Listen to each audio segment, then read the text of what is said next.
Price the lord. ಇಂದಿನ ವಾಚನದ ಧ್ಯಾನಕ್ಕೆ ತಮಗೆಲ್ಲರಿಗೂ ಸ್ವಾಗತ. ದೇವರ ಸಾಮ್ರಾಜ್ಯವನ್ನು ನಿಮ್ಮಿಂದ ಕಿತ್ತುಕೊಂಡು ತಕ್ಕ ಫಲ ಕೊಡುವ ಜನತೆಗೆ ನೀಡಲಾಗುವುದು. ಪ್ರಿಯರೇ, ಇಂದಿನ ವಾಚನಗಳಲ್ಲಿ ದೇವರು ಆರಿಸಿದ ಪ್ರವಾದಿಗಳನ್ನೇ, ಯೇಸುಕ್ರಿಸ್ತರನ್ನೇ ತಿರಸ್ಕಾರ ಮಾಡುವುದನ್ನು ನಾವಿಂದು ಕಾಣ್ತೇವೆ.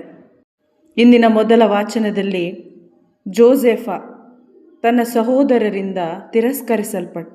ಯಾಕೋಬ ಆತನ ತಂದೆ ಆತನನ್ನು ಸಹೋದರರ ಬಳಿಗೆ ಅವರು ಏನು ಮಾಡ್ತಾ ಇದ್ದಾರೆ, ಆ ಫಲವನ್ನು ತರ್ತಾ ಇದ್ದಾರಾ ಇಲ್ಲ ಅಂತ ಹೇಳಿ ನೋಡಲು ಕಳುಹಿಸಿಕೊಟ್ರು. ಆದರೆ ಅವರು ಏನು ಮಾಡಿದರು, ಅವರನ್ನು ಅಸೂಯೆಪಟ್ಟು ಅವನನ್ನು ದಾಸನಾಗಿ ಅಲ್ಲಿ ಇಷ್ಮಾಯೇಲರಿಗೆ ಮಾರಿಬಿಡ್ತಾರೆ. ಇಂದಿನ ಶುಭ ಸಂದೇಶದಲ್ಲಿ ದ್ರಾಕ್ಷಿ ತೋಟ ಮತ್ತು ಗೇಣಿದಾರರ ಸಾಮತಿಯಲ್ಲಿ ಯೇಸು ಸ್ವಾಮಿ ವಿವರಿಸುತ್ತಾರೆ. ಯಾವ ರೀತಿಯಲ್ಲಿ ಗೇಣಿದಾರರು ಆ ಫಲವನ್ನು, ದ್ರಾಕ್ಷಿ ತೋಟದ ಯಜಮಾನ ಸೇವಕರನ್ನು ಕಳುಹಿಸಿ ಫಲವನ್ನು ಕೊಡಲು ಕೇಳಿದಾಗ ಆ ಗೇಣಿದಾರರು ಅವರನ್ನು ಕೊಂದರು. ಕಡೆಗೆ ಯಜಮಾನ ತನ್ನ ಮಗನನ್ನೇ ಕಳುಹಿಸಿಕೊಟ್ಟ, ಅವನನ್ನು ಕೂಡ ಕೊಂದು ಹಾಕಿದ್ರು. ಪ್ರಿಯರೇ, ದೇವರು ನಮ್ಮ ಜೀವಿತದಲ್ಲಿ ಫಲ ಬಯಸ್ತಾರೆ.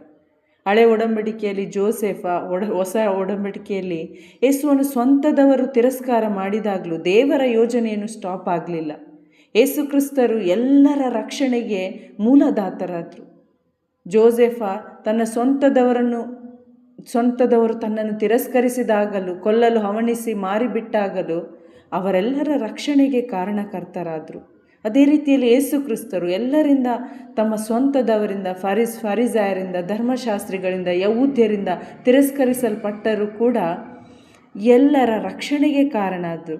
ಇಲ್ಲಿ ಹೇಳ್ತಾರೆ ವಾಕ್ಯ, ಮನೆ ಕಟ್ಟುವವರು ಬೇಡವೆಂದು ಬಿಸಾಡಿದ ಆ ಕಲ್ಲೇ ಪ್ರಮುಖ ಮೂಲೆಗಲ್ಲಾಯಿತು. ಸರ್ವೇಶ್ವರನಿಂದ ಆದ ಆ ಕಾರ್ಯ ನಮ್ಮ ಕಣ್ಣಿಗೆ ಅದೆಂಥ ಆಶ್ಚರ್ಯ. ಹೌದು ಪ್ರಿಯರೇ, ಯೇಸುವನ್ನು ದೇವರು ನಮ್ಮೆಲ್ಲರ ರಕ್ಷಣೆಗಾಗಿ ಬಳಸಿದ್ರು. ಆದರೂ ಕೂಡ ಇವತ್ತು ಈ ಸತ್ಯ ಶುಭ ಸಂದೇಶ ಬೋಧಿಸಲ್ಪಟ್ಟಾಗಲೂ ಅನೇಕರು, ಅಂದು ಆ ಗೇಣಿದಾರರಂತೆ, ಜೋಸೆಫನ ಸಹೋದರರಂತೆ, ಇಂದು ನಾವು ಅನೇಕರು ಈ ಸತ್ಯ ಶುಭ ಸಂದೇಶವನ್ನು, ಯೇಸುಕ್ರಿಸ್ತರ ಕುರಿತಾದ ಸಂದೇಶವನ್ನು ತಿರಸ್ಕಾರ ಮಾಡ್ತಾ ಇದ್ದೇವೆ. ಯಾಕೆ ತಿರಸ್ಕಾರ ಮಾಡ್ತಾ ಇದ್ದೇವೆ ಅಂತೇಳಿದರೆ, ನಾವು ಧ್ಯಾನಿಸೋದಾದರೆ ಖಂಡಿತ ಕತ್ತಲೆಯನ್ನು ಇಷ್ಟಪಡುವ ವ್ಯಕ್ತಿಗಳಿಗೆ ಬೆಳಕೆಂದರೆ ಆಗದು. ಇವತ್ತು ನಾವು ಪಾಪವನ್ನು ಇಷ್ಟಪಡ್ತಾ ಇದ್ದೇವೆ, ಅದಕ್ಕೆ ನಮಗೆ ಬೆಳಕಿನ ಕಡೆಗೆ ಬರಲು ಆಗ್ತಾ ಇಲ್ಲ. ಅಥವಾ ನಮ್ಮ ಸ್ವಂತ ನೀತಿಯಲ್ಲಿ ಆ ಒಂದು ಫರಿಸಾಯರು ಮತ್ತು ಧರ್ಮಶಾಸ್ತ್ರಿಗಳು ಅವರು ಸ್ವಂತ ನೀತಿಯಲ್ಲಿ ಹೆಮ್ಮೆ ಅಥವಾ ಗರ್ವಪಟ್ಟರು.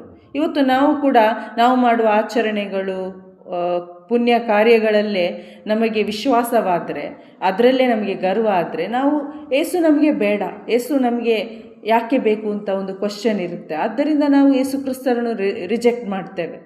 ಇನ್ನೊಂದು ಮುಖ್ಯ ಕಾರಣ ನೋಡೋದಾದರೆ ನಮ್ಮಲ್ಲಿ ಹೃದಯ ಕಾಠಿಣ್ಯತೆ. ದೇವರು ಅಂದಿನಿಂದ ಜಗತ್ತು ಸೃಷ್ಟಿ ಆದ್ದರಿಂದ ನಮ್ಮ ಜೊತೆ ಮಾತಾಡ್ತಲೇ ಇದ್ದಾರೆ. ಆದರೆ ಎಷ್ಟು ಸಲ ದೇವರು ಮಾತಾಡಿದ್ರು, ಎಚ್ಚರಿಸಿದ್ರು ಕೂಡ ನಾವು ಅವರ ಸ್ವರವನ್ನು ಇಗ್ನೋರ್ ಮಾಡ್ತಾ ಇದ್ದೇವೆ. ಮತ್ತು ಈ ಇಗ್ನೋರೆನ್ಸ್ ಏನಾಗುತ್ತೆ, ಇಗ್ನೋರ್ ಮಾಡ್ತಾ ಮಾಡ್ತಾ ನಮ್ಮ ಹೃದಯ ಕಠಿಣವಾಗುತ್ತೆ. ನಮಗೆ ದೇವರ ಸ್ವರ ಕೇಳಲ್ಲ, ನಮಗೆ ಏಸು ಎಂದರೆ ಇಷ್ಟ ಆಗಲ್ಲ.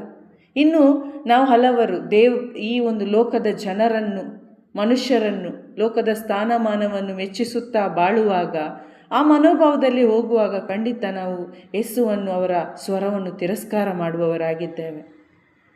ದೇವರ ವಾಕ್ಯ ಹೇಳುತ್ತೆ, ಶುಭ ಸಂದೇಶದ ಬೆಳಕನ್ನು ಕಾಣದಂತೆ ಸೈತಾನನು ಅವರ ಮನಸ್ಸನ್ನು ಮಂಕುಗೊಳಿಸಿದ್ದಾನೆ. ಅಂದರೆ ಇದು ಪಿಶಾಚಿ ಕಾರ್ಯ ಕೂಡ ಹೌದು.